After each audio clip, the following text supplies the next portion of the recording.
Boa noite a todos. É com alegria que voltamos aqui para conversar sobre um assunto que eu reputo de suma importância na história da igreja. Então, essa é a segunda aula seguida que eu ministro, em certo sentido, sobre o mesmo tema. Na aula anterior, que está disponível no YouTube, sob o título Guerra contra a Revolucionária Cristeira, nós mostramos todo o cenário por trás do conflito entre as forças revolucionárias do governo do México e o exército cristeiro católico. Então, apresentamos a bibliografia principal, que consiste em 2 livros da editora CDB, que eu reputo serem os 2 melhores livros escritos sobre o tema em português. Faz sentido, porque pela veia combativa do CDB não faria sentido algo diferente. Então, uma delas é um livro do padre Javier Oliveira Ravasi, que é a Contra a Revolução Cristeira, que foi um dos seus 2 doutorados, foi tema de um dos seus 2 doutorados, ele desenvolveu e colocou numa linguagem literária muito agradável. Então, não está como alguns livros que às vezes saem no mercado, de que é praticamente uma cópia da própria tese de doutorado. E o outro é a Última Tempestade, do último tomo do padre Alfredo Sanz. Então, acabamos de lançar, há pouco tempo atrás, a coleção do padre Alfredo Sanz, que conta a história da igreja toda por uma ótica das suas grandes crises. Ele divide, nós sabemos, a sua abordagem em 12 grandes períodos históricos, e o último desses 12 períodos é a Guerra Cristeira, seria a grande última tempestade contra a igreja abordada na sua coleção. Então, para vocês verem a importância desse episódio, não só para a história da América Latina, mas para a história mundial e da riqueza que nós podemos extrair sobre isso. E aí, para a aula de hoje, nós também trouxemos mais uma bibliografia ainda maior, com biografias específicas de São José Santos del Rio em inglês e espanhol. E aí, a partir disso, montamos esse escopo mais específico. Então, na aula anterior, contextualizando para, enfim, podemos entrar na ideia de São José Santos del Rio, na aula anterior nós começamos vendo sobre passando ao largo da história do México. E vimos que o México, como o Brasil, ele nasce com uma vocação marcadamente católica, certo? Então, o México, desde cedo, foi fundado pela coroa de Habsburgo da Espanha, uma coroa catolicíssima, líder da cristandade menor. E nós fizemos até uma analogia com as 3 quedas de Cristo na Via Crucis, mostrando que a Igreja Católica sofreu 3 grandes ataques na história do México. A primeira, com o seu próprio proclamador da independência. Então, o homem responsável pela independência do México, ao contrário do que ocorreu no Brasil, era um homem extremamente católico. E se chamava Agustín de Iturbide. E nós vimos na aula passada como houve uma conspiração para derrubá-lo. Esta teria sido como que uma primeira queda de Cristo. Avançamos na história e vimos que as forças católicas tentaram uma reação pela segunda vez. Para isso, importaram da Europa um descendente da casa de Habsburgo, o imperador Maximiliano I. E ele, eventualmente, vai se tornar o imperador do México por 2 ou 3 anos, mas as forças revolucionárias, mais uma vez, vão se organizar em torno de Benito Juárez para depor o imperador Maximiliano I e executá-lo. Então, nós temos aí uma segunda queda de Cristo no México. E o terceiro grande episódio vai ser a própria Guerra Cristeira, certo? Que vai, de uma vez por todas, meio que minar as chances da Igreja Católica influenciar a sociedade desde cima. E também a Guerra Cristeira, nós sabemos que ela tem as suas causas remotas. A primeira causa é justamente com o opositor do imperador Maximiliano I, que atende pelo nome de Benito Juárez. Ele vai ser um dos responsáveis pela Constituição Anticlerical de 1857. Então já era uma Constituição que visava minar a influência da Igreja Católica na sociedade. E com a estabilidade do poder da maçonaria no México, a cada ano que ia passando, em certo sentido, a Igreja Católica ia perdendo a influência no topo da sociedade, nas elites, de tal forma que, décadas depois, uma nova Constituição foi gerada, agora a partir de Venustiano Carranza, que é a Constituição de 1917. E era, talvez, uma das constituições mais anticatólicas da história. Então, tudo que a gente pode imaginar de ruim está escrito naquela Constituição. Então, aquela Constituição, por exemplo, previa que você não poderia ter sacerdotes estrangeiros católicos. Outra disposição, os sacerdotes não poderiam vestir hábito nas ruas. Hoje alguns comemorariam, mas naquela época era um desastre. Então você deveria ter limites de sacerdotes por região e o governador de cada estado do México estipularia os limites. Era proibido a existência de qualquer voto religioso, de forma a destruir todas as ordens religiosas no México. Então,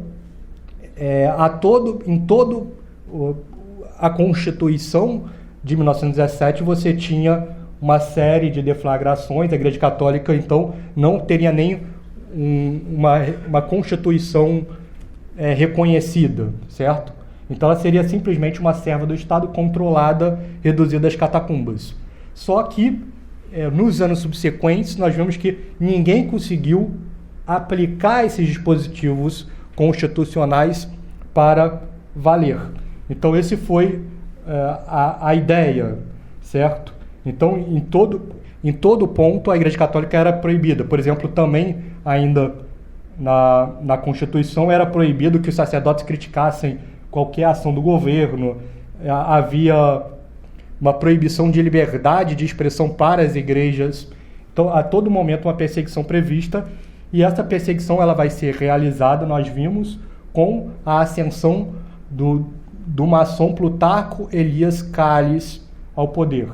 Ele assume a presidência, em 1926 ele resolve aplicar todos esses dispositivos constitucionais, recorre ao parlamento, o parlamento emite uma autorização para que ele pudesse fazer uma reforma do Código Penal da Constituição de 1917 para aplicar todos aqueles dispositivos prevendo penas e sanções para todas as pessoas que eventualmente se opusessem ao governo na sua política de destruição da Igreja Católica. E nós vimos que os católicos a todo momento tentaram reagir de forma pacífica, houve boicote, houve uma assinatura, 2 milhões de mexicanos assinaram contra as leis de Calles, os bispos protestaram, e vendo que nada disso funcionava, o que os bispos do México fizeram? Pediram uma autorização para o Santo Padre, de modo que eles pudessem,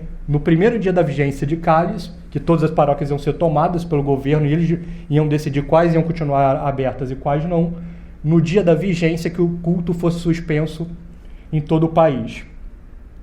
E assim foi, e nós vimos na aula passada como o governo foi brutal na implementação já a partir de 1º de agosto de 1926. Por exemplo, no estado de São José Sánchez del Rio, que é Michoacán, que se fala, foram fechados só no ano de 1926 197 colégios e conventos. 197 num estado no México. Então, nós vemos duas coisas aí. Como a influência da Igreja Católica era fortíssima no México. Vejam quantos estabelecimentos de ensino e quantos conventos em apenas um estado, e como o Estado opressor maçônico liberal do México veio com tudo já no primeiro ano de vigência da Lei Calles. E aí nós vimos que esse conflito gerou, então, uma série de grandes heróis. Na nossa aula anterior, nós, por exemplo, citamos o general Gorostieta, vários desses aparecem no filme, o padre Pro, o arcebispo de Guadalajara, Orozco y Jiménez, e vários outros. Então, de uma forma muito específica, se vocês forem lá, vocês vão ver que o nome de São José Sánchez del Rio não foi citado. E ele não foi citado por um motivo que hoje se torna claro, porque nós queríamos separar um espaço de tempo só para tratar desse grande santo na história da igreja, que é o que nós efetivamente vamos fazer aqui. E aí vale também uma observação, porque isso acontece muito nos meios católicos. Uma pessoa, ela vai, normalmente assim, ela vai, assiste um filme católico e para ela é como se tudo aquilo que tivesse no filme tivesse efetivamente acontecido na realidade. A gente toma isso como algo certo. Mas qualquer filme de história ou de biografia, normalmente ele faz várias adaptações, ainda que ele clame que seja baseado em fatos reais. Uma das justificativas é porque você não consegue contar uma história tão rica como, por exemplo, a Guerra Cristeira, num espaço de tempo tão curto como 2 horas ou um pouco menos. Outra das justificativas é que, normalmente, isso é inevitável. Quando alguém faz uma produção cultural, ela sempre acaba colocando um pouco ou muito, né, se for, por exemplo, a Globo fazendo, da sua visão de mundo. Então, por exemplo, quando você tem a produção do Quinto dos Infernos, então toda a família imperial ela é, em certo sentido, ridicularizada. Ou no filme O Silêncio, sobre os jesuítas no Japão. Quando nós sabemos que a marca do jesuíta é o martírio, a vida de oração, de santidade muito profunda com Deus, o que o diretor ateu vai retratar? Justamente o inverso. Então você sempre tem um certo direcionamento. Em filmes católicos, uma outra coisa que normalmente acontece muito é porque, como vivemos numa era de crise, esses filmes eles vêm muito pouco sobrecarregados do componente espiritual e miraculoso. Então, por exemplo, para mim é muito claro, né, um filme que eu acho belíssimo, que é o filme sobre Santo Agostinho, um recente que eu recomendo a todos, principalmente aquelas pessoas que têm uma vida intelectual melhor, que já sabem quem é Santo Agostinho, que é um filme em 2 partes, longo e belíssimo. Só que na hora em que o filme vai retratar o famoso êxtase de Ostia, que ocorre um pouco antes de Santa Mônica morrer, e que está lá no livro de Confissões narrado por Santo Agostinho, ele é retratado não como um êxtase dos dois, etc., mas como o filho e a mãe na praia, olhando para o horizonte e tendo colóquios. Então não foi assim que aconteceu, certo? Então há uma certa naturalização. São João Bosco, no filme dele, aparece como um amigo das crianças, como ele foi um místico profundo como o Padre Pio. Então existem certas diferenças sempre do que é retratado na mídia do que nós vemos na história real. Então, quando eu for desenvolver a história aqui, se vocês verem que o nome não está casando com o que eu vi no filme, provavelmente é porque o filme errou, certo? Então, não errou, assim, é uma licença poética, porque senão a história não encaixa nessas 2 horas. Então, dito isso, na aula de hoje nós vamos limitar muito o escopo da Guerra Cristeira. Ela sai do México inteira e vai para o pequeno povoado de Sahuayo, que é o povoado de onde vem São José Santos del Rio, que fica no estado de Michoacán, que é fronteira com o estado de Jalisco. Então, assim como no Brasil existem vários estados, no México é a mesma coisa, certo? Então, Michoacán é como se fosse, por exemplo, Rio de Janeiro. Jalisco, como se fosse São Paulo. Ambos os estados são fronteiras, de tal forma que o povoado de Michoacán é muito próximo da grande cidade de Guadalajara, que nós vimos na aula anterior, que era o centro intelectual da Contra-Revolução Católica. Era a cidade do grande beato Anacleto González Flores. E muito mais próximo, a oeste, como nós vimos também na aula passada, a oeste da Cidade do México, muito mais distante da Cidade do México. Hoje, Sahuayo tem cerca de 60 mil habitantes. Na época, eram apenas 10 mil habitantes, mas a todo momento nós vemos a presença da Igreja Católica no México. Porque apesar de serem apenas 10 mil habitantes, se contavam 3 paróquias principais naquele povoado e 25 sacerdotes, para uma cidade de 10 mil habitantes. Então, e aí as 3 igrejas principais eram Santiago, Sagrado Coração e Santuário de Guadalupe. Quem tiver curiosidade pode jogar no Google, que vocês acham lá as 3 igrejas. Eu trocaria pela nossa Catedral do Rio de Janeiro, certo? Muito mais bonitas, apesar de serem feitas num povoado de 10 mil habitantes há mais de 100 anos atrás. Então mostra a força também do catolicismo no México. E a vigência da Lei Cáliz no povoado de Sahuayo foi tão forte que lembrem-se que o governo, um dos dispositivos do governo era regular e limitar o número de sacerdotes. No estado de Michoacán foi determinado que no povoado de Sahuayo, de 25 sacerdotes, só 3 poderiam conferir os sacramentos. Então 22 padres foram colocados na mais completa ilegalidade. E então São José Santos, ele nasce em 1913, nós sabemos que a Lei Cáliz é de 1926. Então, com 13 anos, São José Santos já começa a ver os grandes movimentos na região e percebe todo aquele grande estresse que foi gerado do dia 31 de julho ao dia 1º de agosto. Que, como nós vimos também, no dia 1º de agosto, todos os cultos foram suspensos, a Igreja Católica, os padres saíram das paróquias por ordem do episcopado mexicano, e o governo deveria ocupar as igrejas. Em vários locais do México, o povo profundamente católico, espantado pela movimentação e pela perda das paróquias, começou a se movimentar. Primeiro, fazendo meio que um dique para evitar a invasão das tropas, e depois fazendo escala. Então sempre tinha alguém ali na frente da paróquia. Se houvesse alguma movimentação de forças policiais para tomar a paróquia, então haviam comunicado e todos iam para a frente da igreja. Especificamente na comunidade de Sahuayo, o prefeito Rafael Picasso resolveu tomar logo as 3 grandes paróquias. Ele foi com as suas tropas para efetivamente tomar as paróquias, e os católicos da região começaram então a opor resistência. Houve uma troca de tiros muito grande. Um dos homens que estava na porta da igreja foi baleado, chegou a morrer. Uma menina também foi baleada e chegou a morrer. O padre Inácio, fugindo da igreja, também foi baleado pelas forças revolucionárias na perna e caiu. E aí aparece, na história de Sahuayo, pela primeira vez José Sanches del Rio. Ele e o seu amigo vêm à cena, vem o padre baleado e vão até ele. E o padre, sem poder se mover direito, pede que eles corram atrás de socorro. Então, José e Trino, o seu principal amigo, vão até o seu pai.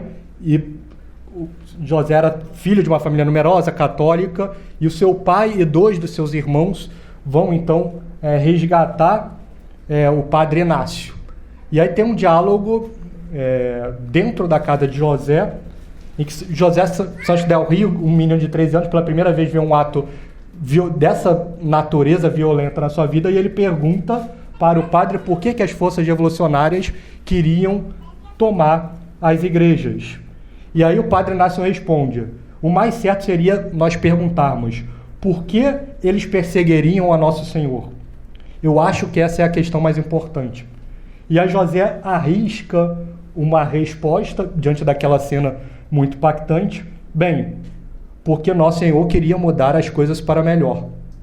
E olha para o padre meio abismado, tentando identificar uma resposta. E aí o padre Inácio vai responder: Cristo quis libertar os homens da escravidão e conduzi-los ao céu. Mas os homens não entenderam. Os seus ensinamentos os faziam desconfortáveis. Muitos acharam que Cristo estava louco. Eles quiseram matá-lo. Se eles quiseram matá-lo, devemos nós, seus seguidores, esperar um tratamento melhor? E José então começava a compreender o que viria a seguir. Degolado Guizá, que era um dos homens da resistência, consegue manter no curto prazo as paróquias, mas então o poder revolucionário da cidade do México envia o general Tranquilino com cerca de 200 homens, e aqueles homens que estavam opondo resistência à invasão revolucionária precisa se retirar, sumir. Então, e aí fica uma incógnita, né? Para onde vai um Degolado Guizá, Inácio Ramírez e outros? E aí, semanas depois, a população de Sahuayo percebe que cerca de 300 católicos do povoado de 10 mil tinha se retirado para construir ali um agrupamento cristeiro. Então vejam que nós vimos no nível macro que sempre que, quando estourou a Lei Cáliz e que vieram os primeiros confrontos, etc., espontaneamente, os líderes de cada povoado iam organizando a resistência. Em Sahuayo, Degollado Guizar, Inácio Ramírez e outros 300 homens se retiraram da cidade para montar uma contra-revolução católica nos arredores de Sahuayo, e 2 dos irmãos de São José Santos del Rio se empolgaram com a notícia e ingressaram no exército cristeiro. Então, José Santos del Rio já tinha 2 dos irmãos dentro do exército cristeiro, e com seu amigo Trino começaram a pensar se alguém poderia, com o passar do tempo, se alguém poderia recebê-los com 14 anos dentro das tropas, porque era um desejo muito grande deles. E dessa forma, nós sabemos que São José Santos del Rio passou o primeiro ano, nós tivemos as primeiras execuções, os primeiros martírios. O Beato Anacleto já tinha sido executado, o Padre Pró tinha sido executado também. Guadalajara é perto de Sahuayo. São José Santos del Rio, com os pais, chegaram a visitar o túmulo do Beato Anacleto Gonzalez Flores, e diante do túmulo, São José Santos del Rio teve certeza de que ele deveria ingressar nas forças contra-revolucionárias católicas. Então ele tomou coragem, um menino de 14 anos, tomou coragem, esperou o jantar. Ele pensou em falar no jantar, não falou. E aí, quando o pai acabou o jantar, o pai sentou na poltrona, ele se dirigiu ao pai. E nesses termos: pai, você sabe que Macário e Miguel foram lutar com os cristeiros, né? São os 2 irmãos dele. Bem, eu quero ser um cristeiro também. E aí o pai tomou aquele choque, refletiu, respirou e disse: seu desejo, José, é muito nobre, mas você tem apenas 14 anos, eu duvido que alguém lhe deixe lutar. E aí José replicou: mas pai, eu também achava que isso seria impossível, mas eu tive uma certeza muito grande quando eu estava rezando na frente do Beato Anacleto, e eu quero tentar. Então ele negociou com os pais de que foram para o general mais próximo, o Inácio Ramírez, que é aquele companheiro do Degollado Guizar. Eles combinaram com os pais que, se o Inácio Ramírez aceitasse, mas não deixasse ele entrar efetivamente no combate armado, mas que ajudasse na retaguarda, eles deixariam também José Sanches ir. E aí José Sanches, então, escreveu uma carta para o general Inácio Ramírez, e pouco tempo depois ele se recebeu a resposta. E aí, já nas primeiras linhas, o general Inácio Ramírez escreveu no seguinte termo para São José Santos del Rio: olha, você está de parabéns, mas eu tenho certeza que você servirá muito melhor a causa se você ficar em casa. E a José ficou desapontado com aquilo, ele nem quis ler o resto da carta e rasgou. Como assim? Eu queria tanto entrar nas forças contra-revolucionárias e o general Inácio Ramírez não quer que eu entre. E aí ele ficou triste em casa. Então, pouco tempo depois, chegou o seu amigo Trino, que tinha a mesma idade, e perguntou: e aí, José, qual foi a resposta do general? O general: eu abri a carta logo no início, ele disse que eu ia servir melhor ficando em casa. Então eu rasguei tudo. Aí o Trino chegou para o José: não, vamos ler a carta inteira. Eles começaram a montar os papéis da carta e foram ler. E aí lá para baixo na carta estava escrito: eu duvido que algum general vá receber-lhe uma idade tão baixa, especialmente aqui no distrito de Sahuayo. E aí, quando eles leram a carta ao mesmo tempo, plim, estalou: especialmente no distrito de Sahuayo. Bom, se no distrito de Sahuayo não dá, vamos tentar em outros. E aí José então escreveu para outros 2 generais, nunca teve resposta, e ficou mais aflito ainda. E aí, num belo dia, ele entrou em contato de novo com seus pais, parou os 2 e deu uma nova sugestão. Era a ideia de que ele saísse de Sahuayo rumo a Cotija, que era um dos locais, um dos povoados distintos, 40 quilômetros de Sahuayo, onde ele sabia que existia uma tropa contra-revolucionária católica. Ele queria ingressar nesse exército. E aí, depois de debater com os pais de novo concederam que ele fosse, desde que prometesse que não pegaria em armas até completar a maioridade. E assim foi. Então, os pais e os tios fizeram as marmitas deles, prepararam as arminhas, botaram embaixo do cavalo de São José Santos del Rio, e José Sanches e Trino partiram de Sahuayo rumo a Cotija, que então era distante cerca de 40 quilômetros de Sahuayo. E aí eles passaram então a noite inteira cavalgando. Então, assim como Cristo ficou 40 dias no deserto antes de assumir a missão, Trino e José Santos del Rio, em certo sentido, naquela passagem de Sahuayo para Cotija, também estavam indo para o seu deserto e se preparando rumo à sua missão. Passaram a noite inteira na estrada e de manhã, já exausto, próximo de Cotija, eles conseguiram uma hospedagem junto a um homem chamado Senhor Chaves.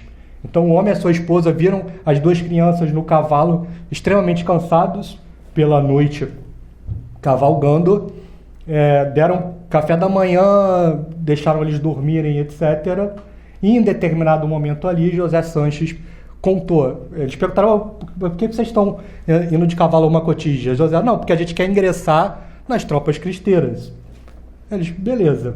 E aí deram lá toda a família, deram toda a assistência e liberaram José Santos del Rio. Então José e Trino seguiram o caminho e poucas horas depois eles se depararam com a primeira barreira de cristeiros.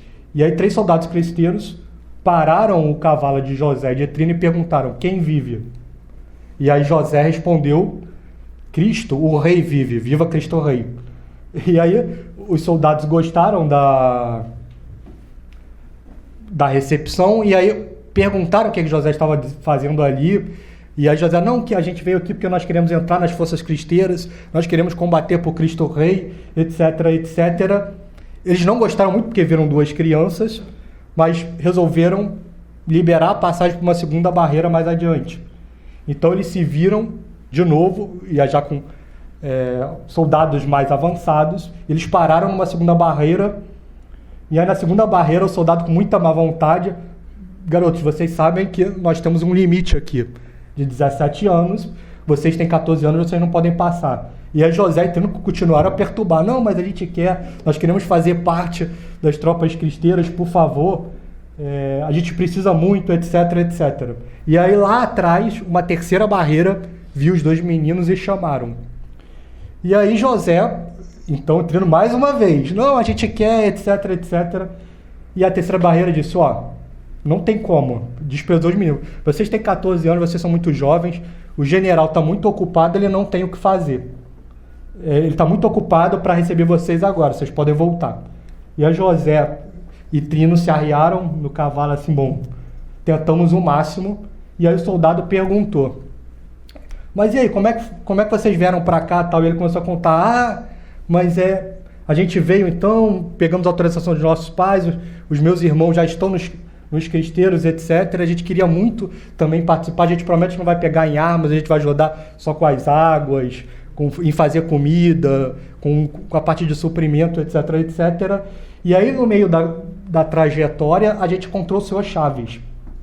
Aí: Senhor Chaves, calma aí. Aí pegou os 2 moleques: vamos lá falar com o general.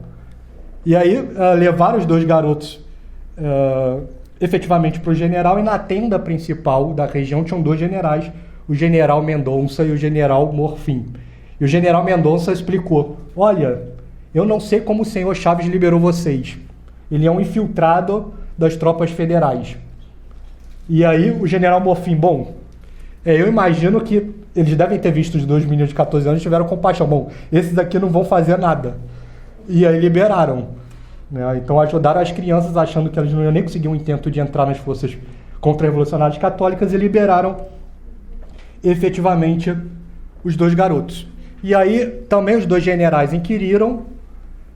E aí um dos generais então resolveu aceitar o ingresso tanto de José Santos del Rio quanto de Trino nas forças contra-revolucionárias, que era o general Morfim. Então veja, aqui já tem uma pequena diferença do filme. O filme, ele junta os personagens. Então, no filme ele coloca o Gorostieta próximo do José Santos del Rio, quando na verdade José Santos del Rio ele estava alistado com o general Morfim. Então o que a gente tem de verdade no filme é que realmente o general Gorostieta ele fez esse movimento de uma catolização cada vez mais forte a partir da convivência com as tropas. Isso é um fato. Mas imaginem colocar mais um general naquela história. Não dava. Então vejam as diferenças aí. Mas então o general Morfim resolveu receber os dois jovens. No início, a opinião das forças contra-revolucionárias ali na região é que os dois jovens seriam um estorvo. Bom, dois garotos de 14 anos no meio de tanta gente, mas eles, com a sua simplicidade de tanto limpar pote, as roupas dos soldados, as armas, o tomar conta dos cavalos, preparar café da manhã, o almoço, rezar com eles o Santo Rosário todos os dias, etc., foram ganhando cada vez mais a estima do exército cristeiro da região.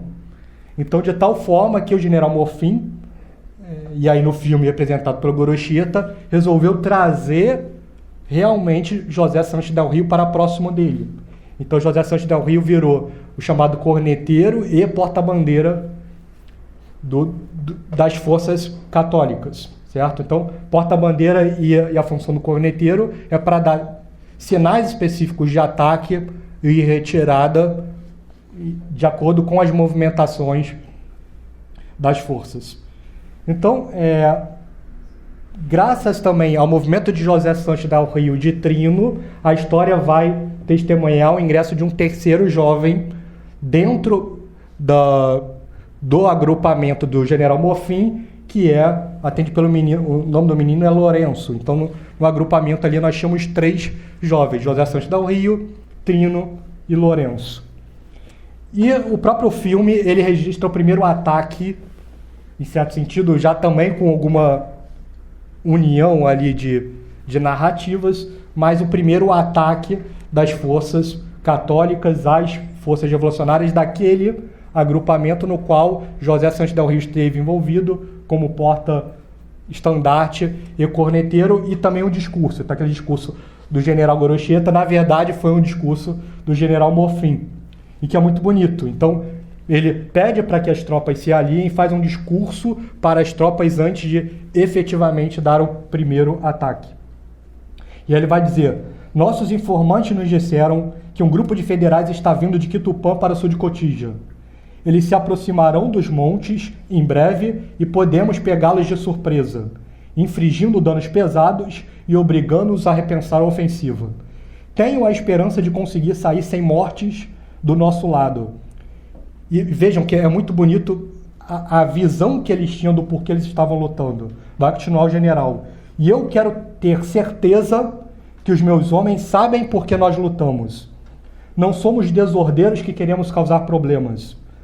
Nem estamos lutando por apenas um homem ou por um grupo de homens. Este exército é diferente. Eu sei por que eu estou aqui. Para lutar contra a injusta opressão do governo atual e restaurar a liberdade de culto para o nosso povo. Eu preferiria conseguir isso sem guerra, mas a guerra foi a nossa única escolha. Vocês que lutam comigo, eu espero que entendam isso. Nunca se esqueçam por que nós lutamos.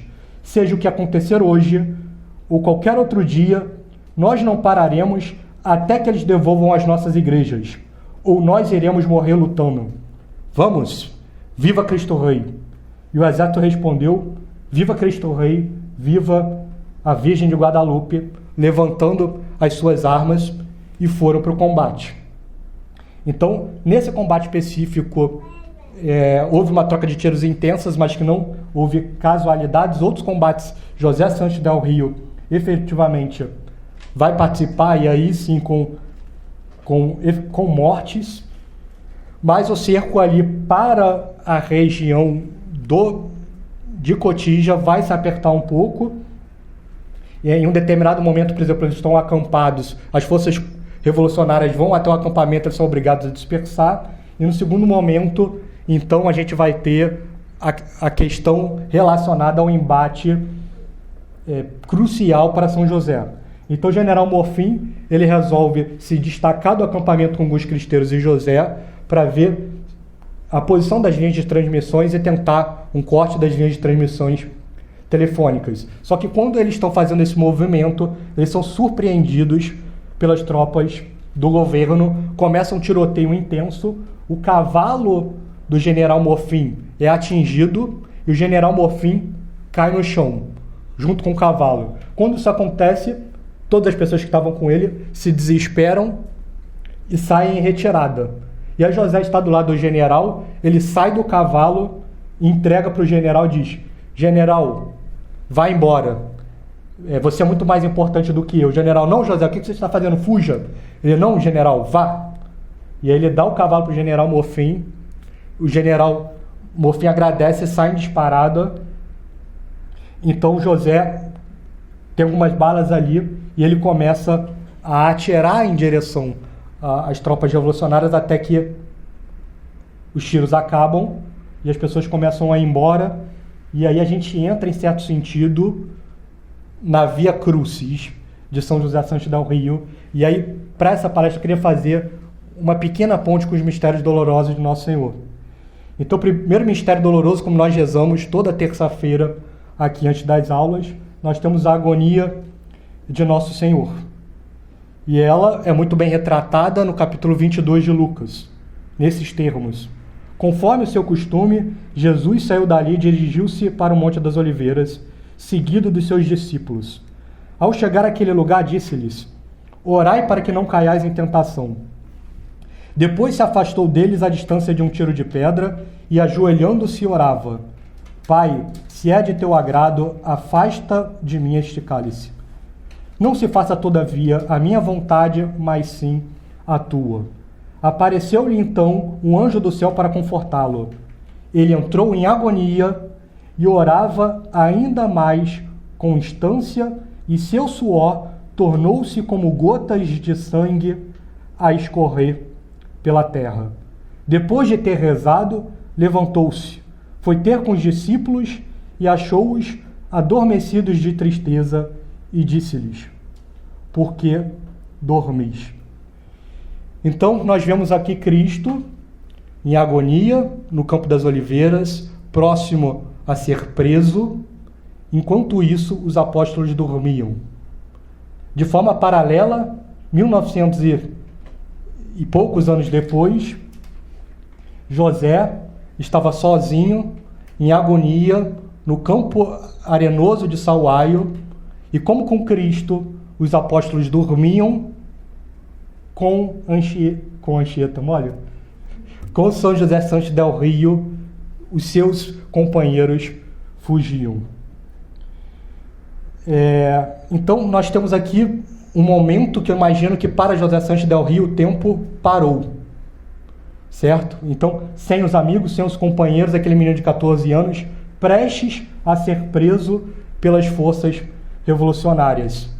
E isso nos remete ao segundo mistério doloroso de Nosso Senhor, que é a flagelação, que está em Marcos 15, 7.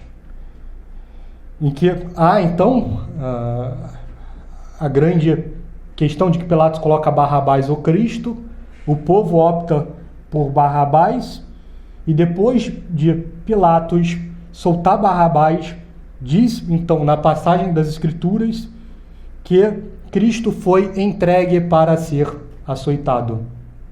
E foi assim que José Santos del Rio foi recebido. Porque logo que as forças cristeiras evadiram, José Santos del Rio foi detido pelas forças revolucionárias e logo começou a agressão. Então foram pontapés, empurrões e vários xingamentos. Então, como Nosso Senhor foi flagelado e tratado como bandido, José Santos também deveria ser agredido e tratado como bandido. Deveria o jovem São José Santos sangrar por aquele que sangrou por nós. Então veio as primeiras agressões e José foi preso com outros cristeiros e também com um dos seus amigos jovens, o Lourenço. Então vejamos que a história marcou 3 jovens, Lourenço, Trino e José e Lourenço foram ambos presos em dia 6 de fevereiro de 1928. E por vários momentos, José seria tentado. A primeira tentação veio com o general Tranquilino, que foi aquele general que tinha ocupado as paróquias de Sahuayo com uma força armada muito sólida e que tinha agora dado o bote, e ele vai então se dirigir a São José Santos del Rio, dizendo: eu trago péssima notícia para vocês. Nos livramos de todos os cristeiros que capturamos, mas eu sou um cara legal e decidi perdoar vocês. Tudo o que vocês precisam é lutar do nosso lado. Então ele disse: venha para o nosso lado, José, e você não vai ser executado. E José respondeu: nunca. Eu nunca aceitaria lutar do lado do exército do Estado revolucionário e anticristão. E aí, tendo essa resposta, o general Tranquilino resolveu enviá-lo, ele e a Lourenço, para o seu povoado de origem em Sahuayo. E aí, então, levaram José Santos del Rio e Lourenço para Sahuayo, e onde que eles foram colocados? Na principal igreja da cidade, Santiago. Então eram 3 paróquias, lembremos. E aí quando José entrou na paróquia, ele ficou em choque. A paróquia estava completamente destruída. Todas as imagens tinham virado pó, porque as forças revolucionárias tinham brincado de tiro ao alvo. A paróquia foi local de orgias, local de bebedeira, tinham garrafas no chão. Eles resolveram fazer da paróquia uma estrebaria, então tinham cavalos dentro da paróquia e também de um galinheiro. Existiam vários frangos e galos de rinha espalhados pela paróquia, inclusive um dentro do sacrário e amarrado ao altar, o principal galo de rinha. E aí ele tomou um choque quanto a isso e ficou preso dentro do presbitério, ambos. E aí o prefeito da cidade ficou sabendo da prisão de José Santos del Rio, aquele mesmo prefeito que deu o primeiro bote para tomar as igrejas, que não conseguiu, Rafael Picasso. Rafael Picasso era um homem muito prestigiado pela cidade do México, porque ele era um revolucionário de primeira mão. Ele tinha se cercado de vários homens cristofóbicos, para usar uma terminologia atual, como Elza Morona, La Aguada, Canela, Xiscoaxpa e outros. Então formavam a elite da cidade. Ele era casado com uma esposa muito piedosa, o casamento entrou em crise, porque ela cuidava muito bem, de uma forma muito católica, dos filhos, e ela ficou em choque ao ver a capacidade de vilania do Rafael Picasso frente a todas essas coisas. Só que, e aí a gente vai ter uma coincidência com o filme, Rafael Picasso era o padrinho de José Santos del Rio. E quando ele ficou sabendo, ele soltou um palavrão. Não vamos falar do palavrão. Dom Macário, que é o pai de São José Santos del Rio, Dom Macário não consegue tirar os seus filhos de problemas. Toda hora estão causando problema. Vou lá falar com José Santos del Rio. E aí ele foi até a igreja. E aí começou a passar um sermão no José. José, o que você está fazendo, lutando, isso não é coisa que um menino de 14 anos deveria fazer. Veja, eu já decidi o que eu vou fazer contigo. Você sabe o que acontece com quem é preso pelas forças revolucionárias. Ele é conduzido à execução.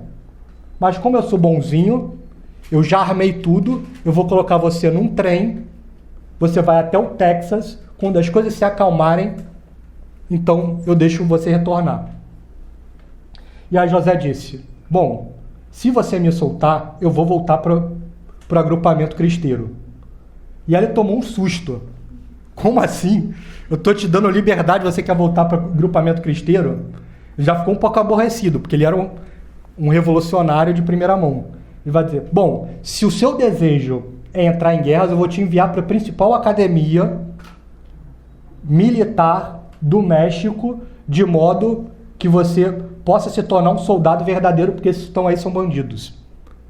E aí José continuou: não, eu prefiro morrer a lutar pelo lado dos federais. E aí Picasso tomou um segundo choque, fechou o semblante e saiu da igreja, deixando tanto José quanto Lourenço presos.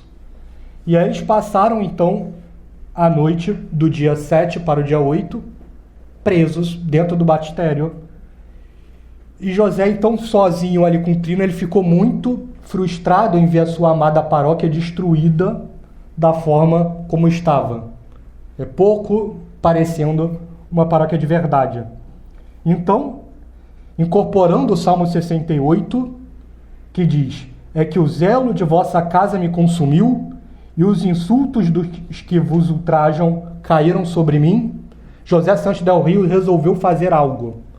Aproveitou que um dos soldados tinha dormido, tirou as suas ataduras e foi até o altar. Pensou, não, pelo menos o altar vai ficar livre de toda essa bagunça.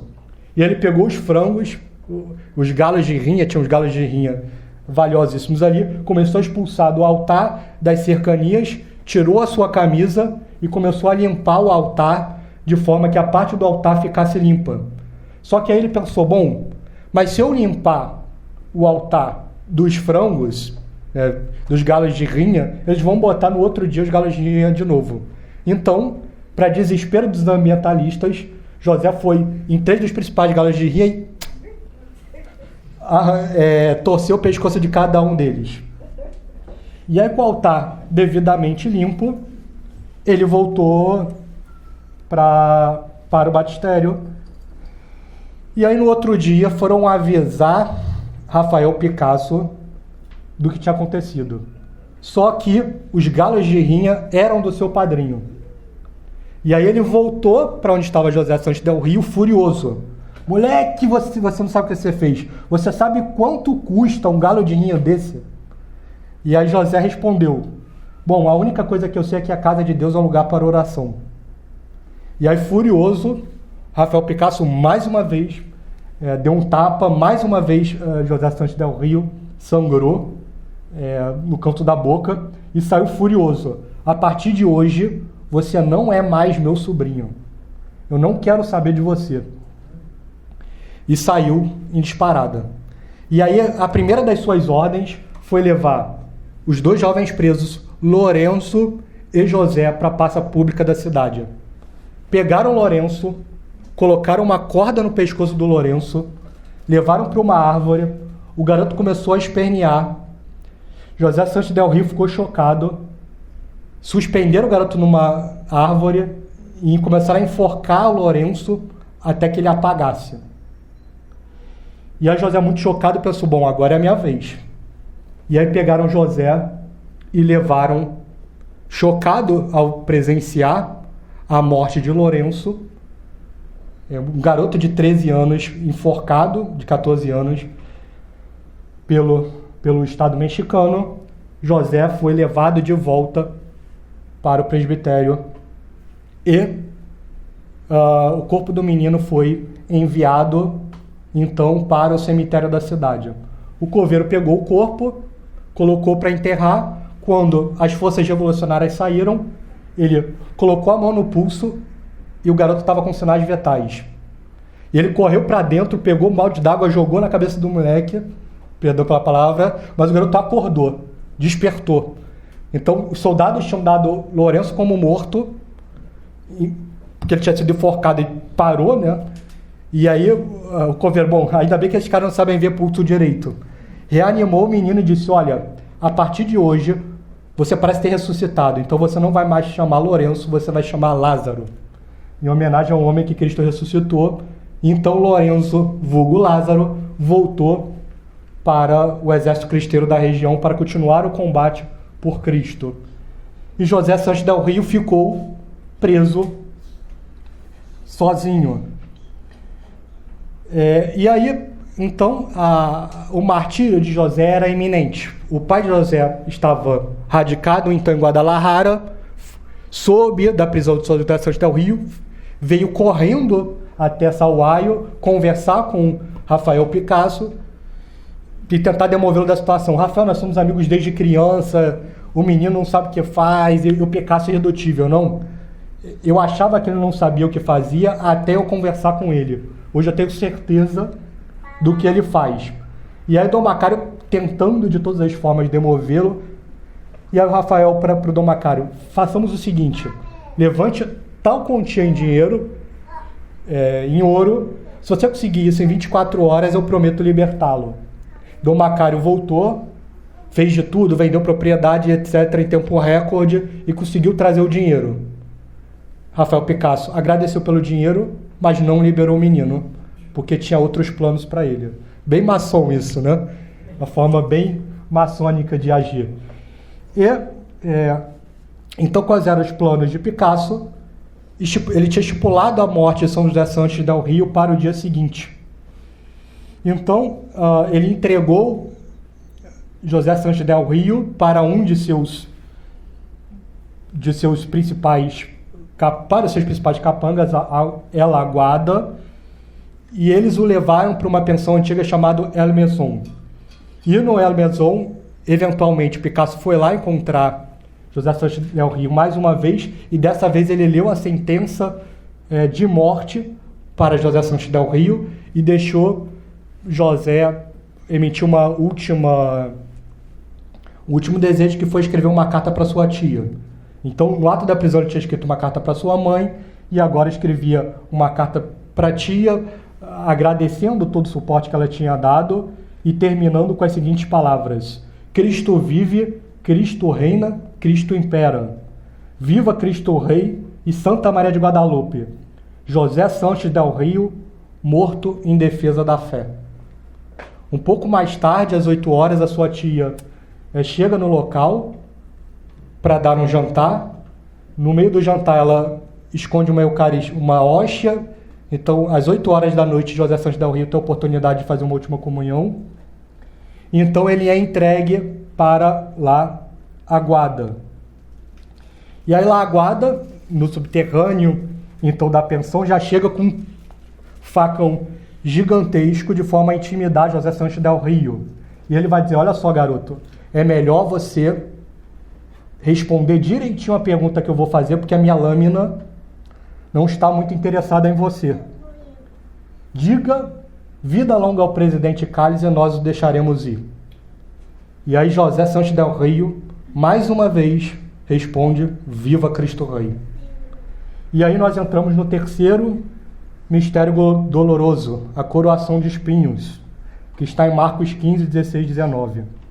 Os soldados conduziram-no ao interior do pátio, isto é, ao pretório, onde convocaram toda a corte.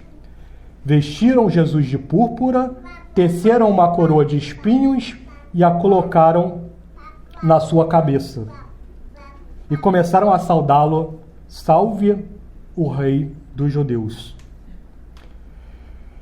E José Santos del Rio, depois daquele grito viva Cristo Rei, enfureceu o carniceiro La Aguada de tal forma que José logo recebeu um soco, foi pego e colocado, ele com os outros comparsas o colocaram e amarraram sobre uma tábua. Então La Aguada começou com a faca a arrancar a planta do pé de São José Santos del Rio como a casca de uma laranja, até que a pele da planta do pé, de cor da pele, ficasse completamente vermelha. E José urrava de dor, se contorcia plenamente, num episódio em que me lembra muito São Pedro, que pede para não ser crucificado como Cristo, para ser crucificado de cabeça para baixo, porque ele não era digno de ser crucificado como Cristo, de forma em pé.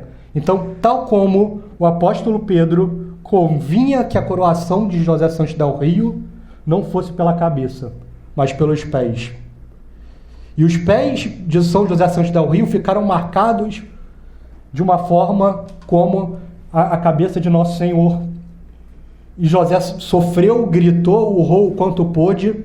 Então, o pegaram com a aproximação do horário de execução marcado para as 23 horas e o jogaram para fora da pensão. E José, amarrado, caiu de cabeça no chão, não tinha como fazer de forma diferente, e se ergueu com uma dor imensa pelos joelhos, por causa que ele mal conseguia ficar de pé.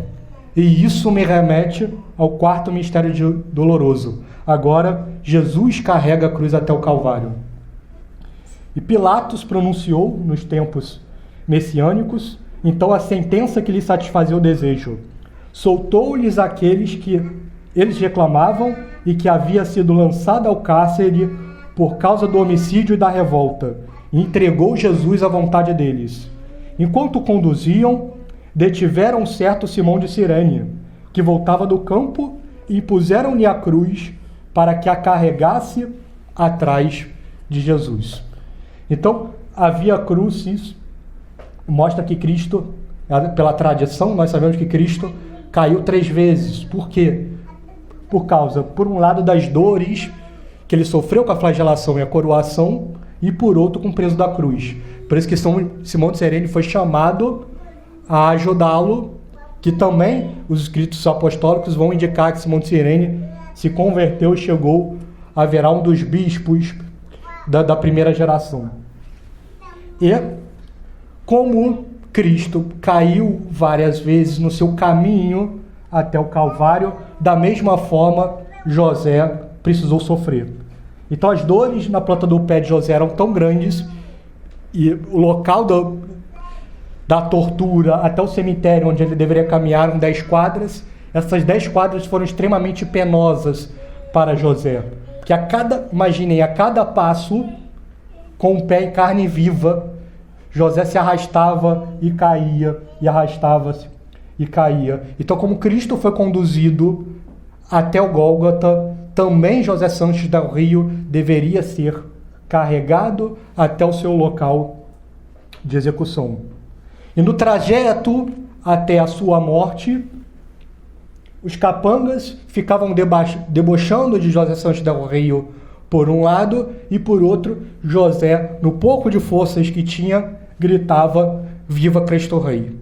E eles foram assim até o caminho. No meio do percurso, eles passaram pela praça principal. Rafael Picasso, o padrinho de José, estava ali esperando José Santos del Rio passar, e resolveu descer mais uma vez para encontrar José Santos del Rio, e lhe deu um ultimato: olha, você viu o que tudo passou por você, você não tem nem mais sola dos pés, mas eu ainda estou disposto a lhe dar uma última chance. Diga: morte a Cristo Rei agora, ou você vai desejar ter dito isso depois? José Santos, já quase sem força, vai responder: viva Cristo Rei e Santa Maria de Guadalupe. Picasso fica extremamente revoltado com aquela resposta, pega uma arma e quebra a mandíbula de José com uma coronhada, então que inflama a mandíbula de José, e libera os soldados para que levem então José para o seu cemitério. Ordem de Picasso: José deveria cavar o seu próprio túmulo. E assim começou José, escavando uma primeira vez, uma segunda e uma terceira. Em um determinado momento, ele, vendo aqueles seus momentos finais, ele deixa sair: eu preciso rezar. E exclama: viva Cristo Rei. E aí Laguada fica revoltado com mais uma vez José falando aquilo, diz: o que você disse, moleque? E aí ele disse: viva Cristo Rei. Aguada: pare! Deu uma porrada no José, eles sacaram as facas e começaram a esfaquear José pelas costas, e José desabou no chão de bruços. E aí entramos no quinto mistério doloroso: é Jesus que morre na cruz. Um dos malfeitores ali crucificados blasfemava contra ele: se és o Cristo, salva-te a ti mesmo e salva a nós. Mas o outro repreendeu: nem sequer temes a Deus, tu que sofres no mesmo suplício? Para nós isto é justo. Recebemos o que mereceram os nossos crimes, mas este não fez mal algum. E acrescentou: Jesus, lembra-te de mim quando tiveres entrados no teu reino. E Jesus respondeu-lhe: em verdade eu te digo, hoje estarás comigo no paraíso. Era quase a hora sexta, e em toda a terra houve trevas até a hora nona. Esqueceu-se o sol, e o véu do templo rasgou-se pelo meio. Jesus deu então um grande braço e disse: Pai, nas tuas mãos eu entrego o meu espírito. E dizendo isso, expirou. A cena de crucificação de Cristo, em certo sentido, ele abrange todo o gênero humano. Alguns de nós seremos como os bandidos obstinados, como esses homens que perseguiram José Santos del Rio, como os maçons, como os ateus, como os comunistas. Esses deverão ter uma morte angustiante. Outros são meio que os bandidos arrependidos. Então, homens, como muitos de nós, que tentam levar uma vida no sacrifício, tentam levar uma vida nos sacramentos, uma vida na graça, e quando erra, pede perdão a Deus e pede que Cristo nos ampare com a sua graça. E outros têm uma vida tão conformada com Cristo que se tornam grandes santos já nesta vida. Então, eis o destino de todos os homens: serem bandidos pertinazes, pecadores arrependidos ou grandes santos. Naquelas últimas facadas, me parecem que José Santos del Rio se aproximava do modelo perfeito de Cristo na cruz. O sangue abundava pelo corpo de José, o sangue derramava pelas costas e pelas mãos. José Santos del Rio, então, de bruços, percebe o sangue jorrando pelas mãos e resolve, então, fazer uma cruz deitado, primeiro na horizontal, depois na vertical. Então, naquele momento, a cruz de José Santos del Rio se conforma à cruz de Cristo e a guarda lhe dá um tiro a queima-roupa na cabeça e José Santos del Rio morre. E morre com as últimas palavras, antes do tiro.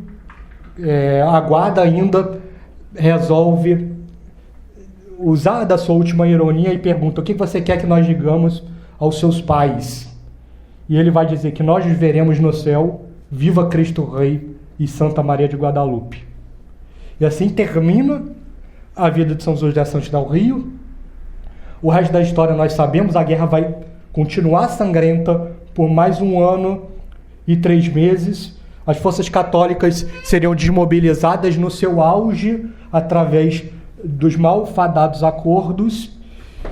E nós teríamos um episódio muito, em certo sentido, parece que pré-anunciado pelo Papa Pio XI, numa encíclica em que ele trata da questão já no início da Guerra Cristera, em 1926, e que ele vai dizer que as crises pelas quais a Igreja passa, Cristo é o único que tudo pode, permite para que sirvam de utilidade, para que nós sabemos que a Igreja que então vence quando é ferida, é entendida quando é contradita e triunfa quando é abandonada.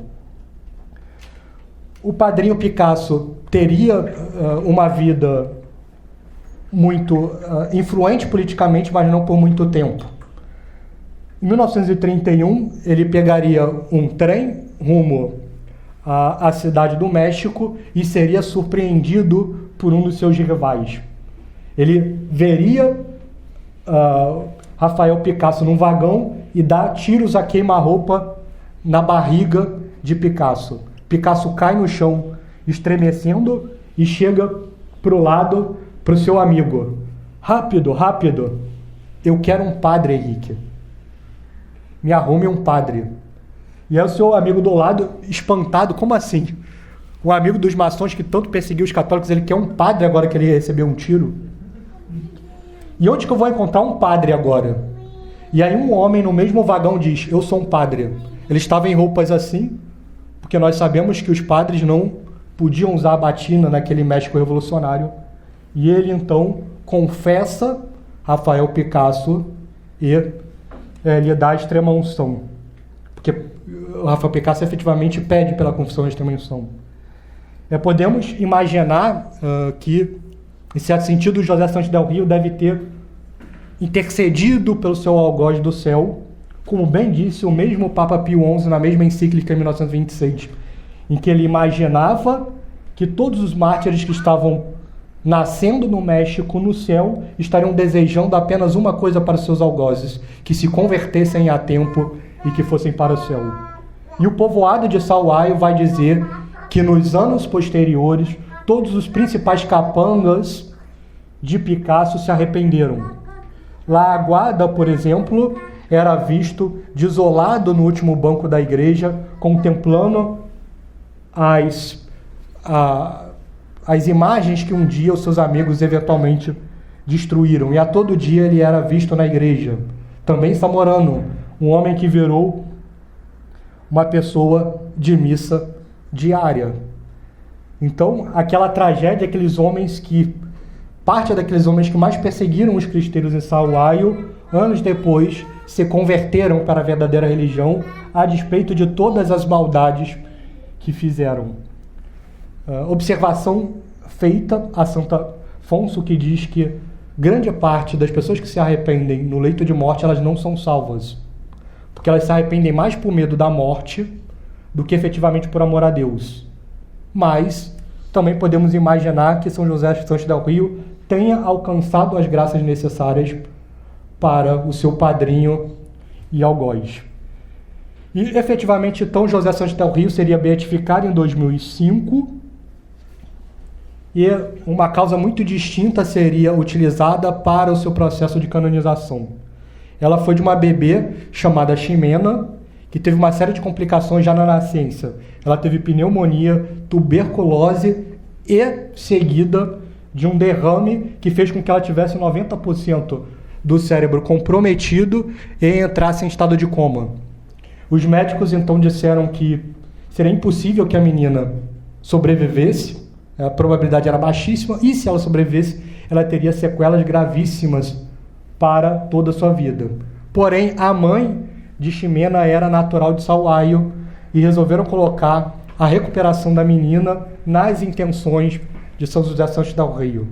E feito isto, pouco tempo depois a menina se recuperou de forma miraculosa e hoje vive a 100% da sua capacidade cerebral como uma pessoa comum. O Vaticano reconheceu esse milagre que abriu a causa da canonização, que efetivamente ocorreria em 2016. José Santos del Rio seria canonizado com mais 6 pessoas. E aí a gente sabe que na canonização sempre tem aqueles tapetes expostos na Basílica do Vaticano. Eram 2 bispos, 3 padres, uma freira e um menino portando uma calça jeans e uma palma de martírio. Era São José Santos del Rio. Então, com isso, nos disperso, peçamos a intercessão de São José Santos del Rio. Viva São José Santos del Rio e viva Cristo Rei.